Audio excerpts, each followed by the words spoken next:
Hey YouTube, this is Dean making another vid. If you like my content, please consider hitting the like button. Also, please consider subscribing, as it is very much appreciated. Some punkwood, or not really punkwood, that I've had sitting in the backyard. Anyway, this is just a piece of it. I've got a fair few pieces sitting down there, and I've been charring it up. Now, I just wanted to discuss it today. I'll show you what I've been doing. This is before I char it in the tin. It's crap all over the place with it. And then, usual process, in the tin, char it, and then that's what I've produced so far.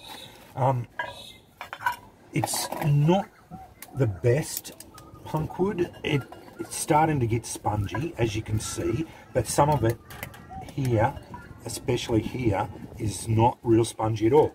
Anyway, I wanted to just show you how it takes a spark.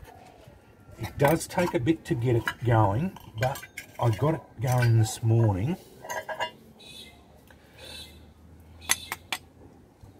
Oh, there you go. I thought I had an ember there.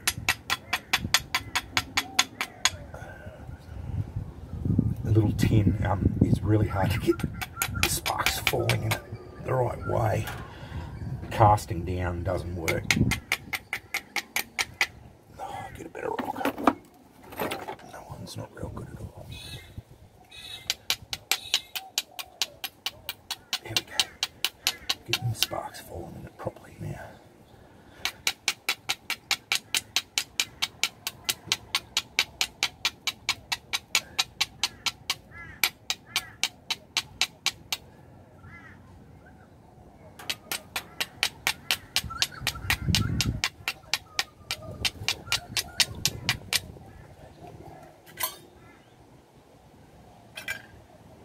This is what happened this morning too. It just takes a little while once you get spark falling there properly.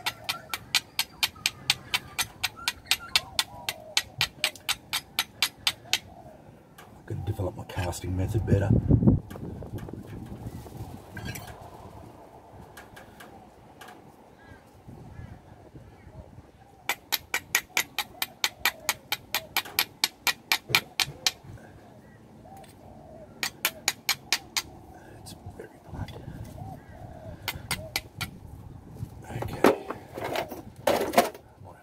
Flint.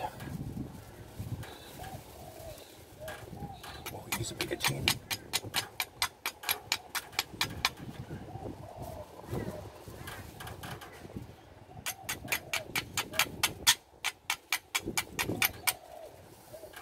The wind's not helping either.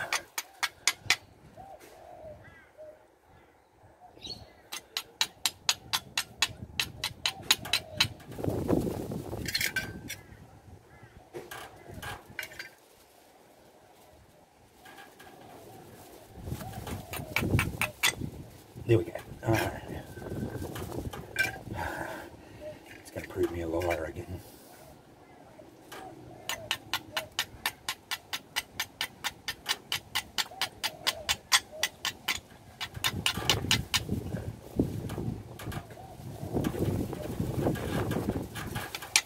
That little tin, if I use a drop cast method, it just won't.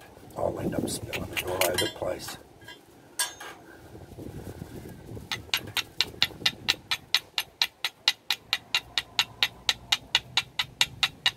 Here we go.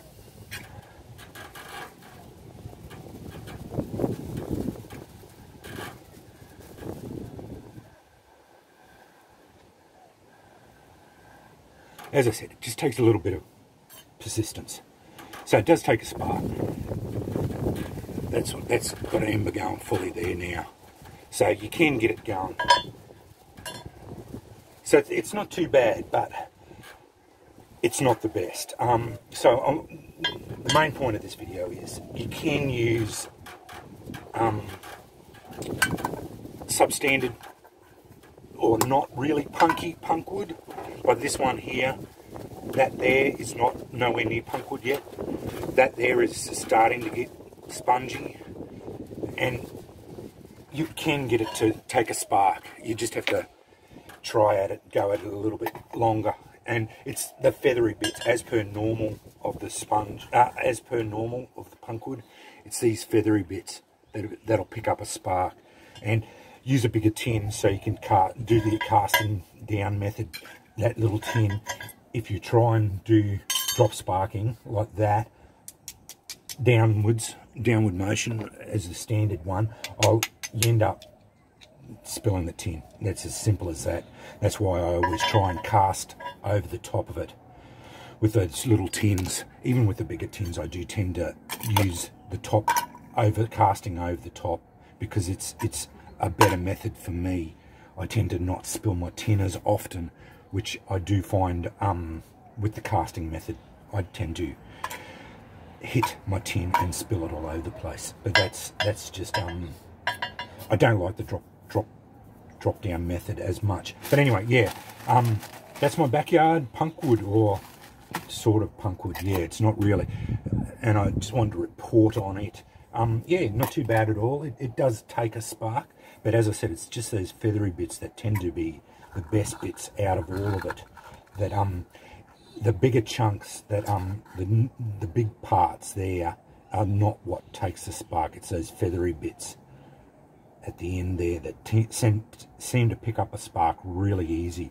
And that was why I do tend to be a little bit ambivalent about punkwood, because unless you are using the best, spongiest punkwood, it doesn't tend to take a spark as easily as other tinders. When punkwood is working, when you get the best, spongiest punkwood, it is probably the best tinder you can get.